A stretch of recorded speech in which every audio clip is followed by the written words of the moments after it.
5 years ago, if someone told you that the United States would be independent in 15 years, you might have thought that person was crazy. But thanks in large part to technological advancements in drilling, it's very possible that North America could be energy independent by 2020. Given this fundamental change, if I were to tell you that America may have an oil source that's more than the rest of the world's combined proven reserves, would you believe it? There's a unique geological formation in the United States that could hold as much as 6 trillion barrels of oil, but there's a chance that we may never even touch this vast resource. Let's see why we haven't really touched it, and why we may never use it.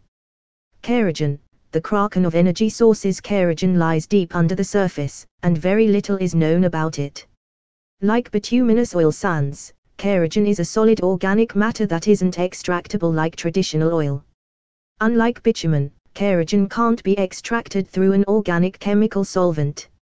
It's an organic material within the rock itself, and the rock must be thermally treated to get the oil out. Total deposits of this type of resource is in the trillions of barrels, but much of it is trapped in places where the total oil extracted per ton of rock is so small as to not be economically feasible.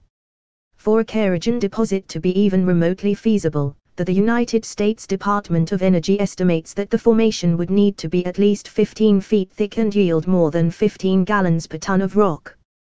The EIA estimates that there are about 2.9 trillion barrels of recoverable Kuragin deposits worldwide, and nestled tight within the Wind River, Utah, and Wasatch Mountains of Wyoming and Colorado is the largest Kuragin deposit in the world, with about 1.8 trillion barrels of technically recoverable oil. If all of this oil were economically recoverable, we could supply the United States energy demand for more than 250 years based on current demand. Source: the United States Department of Energy. Don't run out and buy land just yet. While it may seem attractive at first to tap these fields, we must also consider the economics of such an endeavor. Since Kuragin deposits can't be pumped to the surface like a traditional well, we need to use two methods: underground mining with above-surface thermal treatment or in-situ thermal treatment.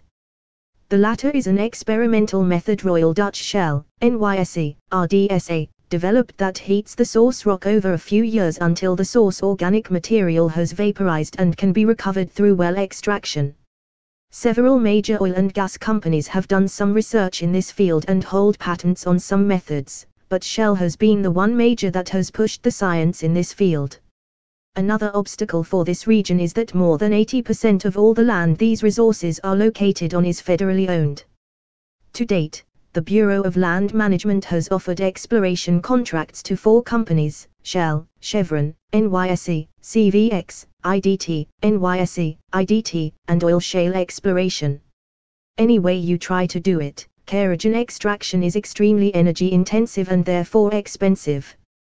To extract 1 million barrels per day, about 5% of the United States daily consumption, it would require 12 gigawatts of dedicated electricity generation, 46 billion gallons of water per year, and mining and remediation of 500 million tons of rock per year. Just to give those numbers a little perspective, that's enough power for 9 million homes, a 45-day water supply for all metropolitan New York City, and 50% of all coal produced in the United States last year. Based on a report in 2005, today's oil prices would need to be in the $110 per barrel range before it's considered economically feasible. This number could be much higher, though, because much of the data it's based on is from the 1980s and environmental regulations are much tighter than what they were back then. Also keep in mind that Kuragin extraction technology is not yet complete. Shell has garnered some token levels of production, but the most recent EIA Energy Outlook report doesn't see significant production from Kuragin extraction until 2035. What a fool believes. There are several economic, technological, and political hurdles that need to be crossed before Kuragin extraction can be made a reality. By then, the Organization for Economic Cooperation and Development estimates that the price for a barrel of oil could be well over $250. So the market could easily handle the elevated price to produce this source. On the other hand, if oil prices have gone this high, it may be possible that people will be looking for an alternative energy source. Advancements in natural gas and electric vehicle technology are making the transition away from oil even more possible. Clean Energy Fuels, Nasdaq, CLNE, currently advertises a gallon equivalent of natural gas to be $1.50 less than diesel.